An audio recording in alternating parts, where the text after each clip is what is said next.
IBTV. Bhadradri కొత్తగూడెంలో నిర్వహించిన మహిళా కాంగ్రెస్ రౌండ్ టేబుల్ సమావేశంలో అధ్యక్షత వహించిన మహిళా కాంగ్రెస్ జిల్లా అధ్యక్షురాలు తోట దేవి ప్రసన్న బీఆర్ఎస్పై మండిపడ్డారు. ప్రతిపక్షంలోకి వచ్చిన తర్వాతే మహిళల సంక్షేమం గుర్తొస్తుందా అంటూ విమర్శలు గుప్పించారు.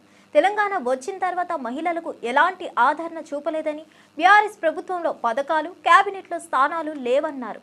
10 సంవత్సరాలు మహిళల సమస్యలను విస్మరించారని, ఇప్పుడు ఒక్కొక్కరు మాట్లాడుతున్నారని ఎద్దేవా చేశారు. కాంగ్రెస్ ప్రభుత్వం వచ్చాక స్త్రీ శక్తికి పెద్దపీట వేసిందని, ఉచిత బస్సు ప్రయాణం, వడ్డీ లేని రుణాలు, గ్యాస్ సబ్సిడీ, మహిళా క్యాంటీన్లు అన్ని అందుబాటులోకి వచ్చాయని చెప్పారు. స్థానిక సంస్థల ఎన్నికల్లో మహిళలే మహారాణులవుతారని ధీమా వ్యక్తం చేశారు.